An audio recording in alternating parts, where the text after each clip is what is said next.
Shalom shalom అనగా మీకు సమాధానము కలుగునుగాక.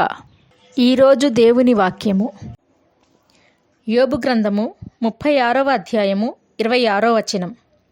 ఆలోచించుము, దేవుడు మహోన్నతుడు, మనము ఆయనను ఎరుగము, ఆయన సంవత్సరముల సంఖ్య మితిలేనిది.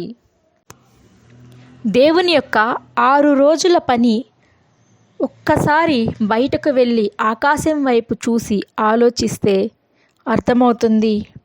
ఈ విశాలమైన సృష్టిని సృష్టించాడు, భూమిని, ఆ భూమి మీద మానవుడు నివసించటానికి కావలసిన నీటిని, అగ్నిని, ఆహారాన్ని, ఇన్నింటిని ఆయన 6 రోజుల్లో మానవుని కొరకు సృష్టించాడు.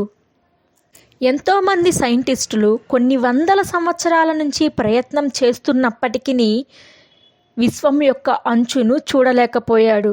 ఆయన 6 రోజుల పనిని పూర్తిగా అర్థం చేసుకోలేకపోయాడు మానవుడు. ఆయనే ఆది అయ్యున్నవాడు. వీటన్నింటినీ సృష్టించక మునుపే ఆయన ఉన్నాడు.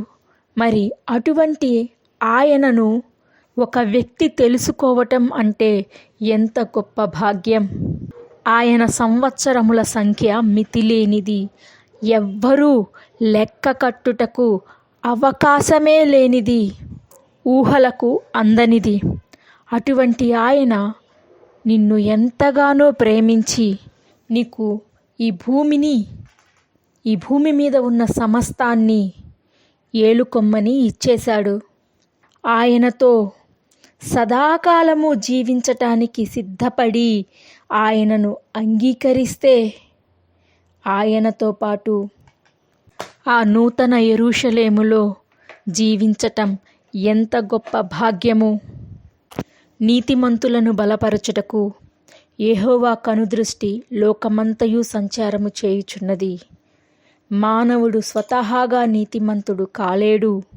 కాబట్టే క్రీస్తును అంగీకరించిన వారు, ఆయన నీతిని ధరించుకున్నవారు నీతిమంతులను ఆయన ఖచ్చితముగా సదాకాలము ఆయనతో జీవింపచేయును.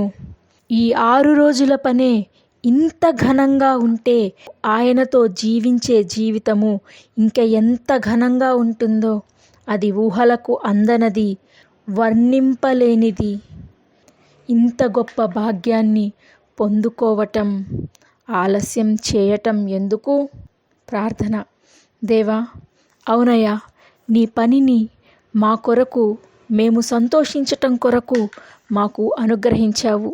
సదాకాలము నీతో జీవించి నీవు కలిగి ఉన్న సమస్తాన్ని మేమును ఆనందించున్నట్లు సహాయము దయచేయమని యేసు శక్తి కలిగిన నామమున అడిగి వేడుకొంచున్నాను తండ్రి. ఆమెన్. మీ ప్రార్థన అవసరతల కొరకు కింద కామెంట్ సెక్షన్లో మెన్షన్ చేయండి. మీ కొరకు ప్రత్యేకముగా ప్రార్థించటం జరుగుతుంది.